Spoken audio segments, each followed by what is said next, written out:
Ladies and gentlemen, dear colleagues, I'd like to thank you for the opportunity to present to you the early medieval burial site of Pucking in Upper Austria. It is the topic of my master thesis at the University of Innsbruck I'm currently working on, and I'm happy to share with you some insights and preliminary results. The burial site is located next to the village of Pucking in Upper Austria at the river Traun, about halfway between Wels and Linz, in the former Roman province of Noricum Ripenza. The surrounding area used to be densely populated in Roman times due to beneficial agricultural conditions. There were the arrows. The occupation of the burial site dates to the 7th and 8th century. During this time, we can witness a shift in inhumation field cemeteries with furnished burial rites in Upper Austria. In the 6th and 7th century, field cemeteries are mainly located in the west and around the Roman centers and stay on the south side of the Danube. The usage of these cemeteries ends in the late 7th century, and new inhumation field cemeteries appear dating to the 8th and 9th century. They are strictly concentrated in the eastern parts of Upper Austria and emerge along the northern banks of the Danube as well. As of today, the newly found burial site of Pucking appears to be the only one to bridge this chronological gap by overlapping both of these time frames, having the potential to help us understand this distinctive shift in burial behavior. When looking for potential reasons for this shift, we must look at the cultural framework and the geopolitical landscape of the region Pucking is embedded in. Modern-day Upper Austria represents a geopolitical buffer zone in the early medieval ages.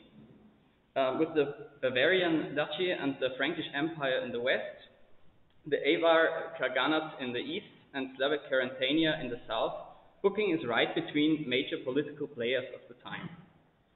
This is the most likely reason for this shift in the burial rites is probably the expansion of the Bavarian administration into Upper Austria and the founding of new churches and monasteries that goes hand in hand with that. And with that, the church and religion has now the power and influence over the burial rites of the people that they can more or less force the people to bury strictly in unfurnished graves at the church graveyards,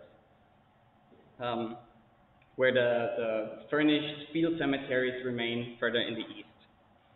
Due to a lack of coeval written sources about this frontier region, historic research long assumed that this region was some kind of deserted buffer zone, empty of population, from the end of Roman administration until Carolingian times.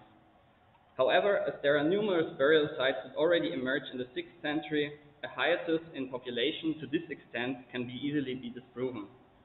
Rather, this specific position led to extensive cultural interplay with cultures of neighboring regions.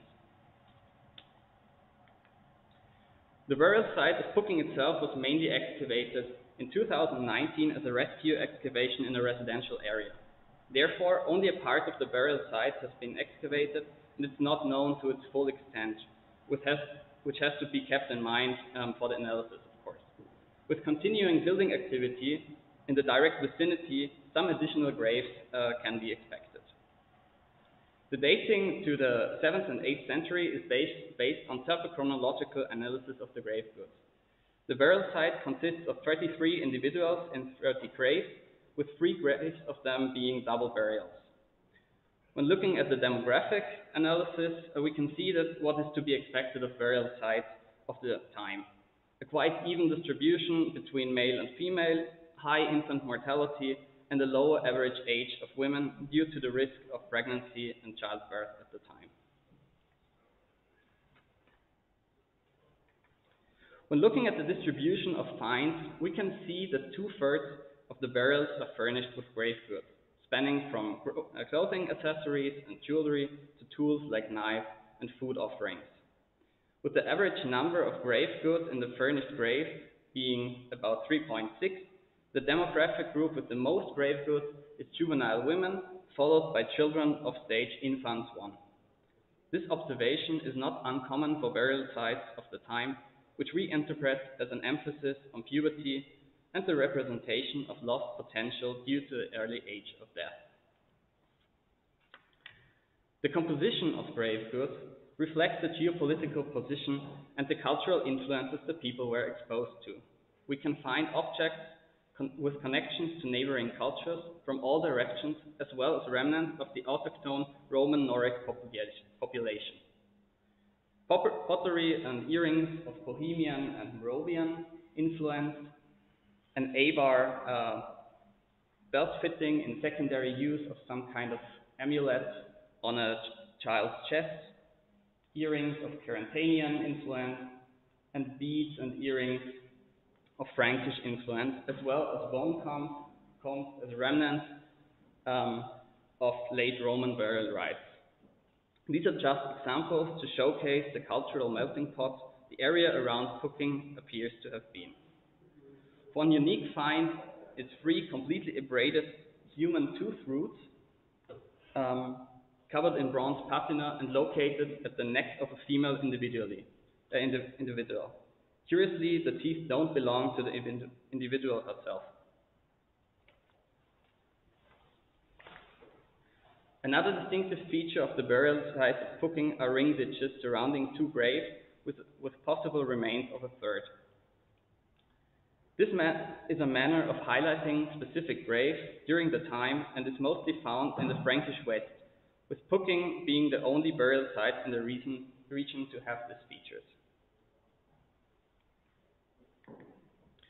While the burial norm of early medieval cemeteries in this region is mostly very strictly single burials of individuals in supine position, there seems to be a high percentage of variation from this norm at Pucking, especially in the burials of children. This high level of individualism might be connected to the diversity of cultural influences and also visible in the grave goods. While the region didn't get a lot of attention from researchers in the past, it is currently analyzed in a project regarding questions of cultural and population dynamics and migration processes in post-Roman northwestern Noricum Depensa. Within this overall research objective, the individuals of Pucking will be sampled regarding aDNA, isotope values, and peptide-based sexing of subadult individuals. With the analysis of the burial site of Pucking, we hope to help contribute to the understanding of this unique cultural context zone. Thank you for your attention.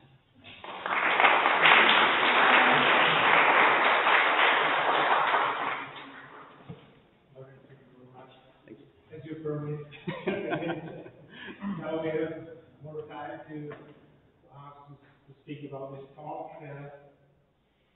Is somebody here? Yeah. Yeah. Yeah, they were in situ. They were located someplace around the neck, and they have a bronze patina, and there were also some fragments of bronze. Maybe I think it's probably more likely an earring than some kind of piece of the necklace. Due to the extensive bronze patina, they have to have had some contact with bronze in the grave, but how exactly they were suspended or where they were located, we don't know. But it's very clear that they do not belong to the individual in the grave because the individual has all the teeth, so there are too many.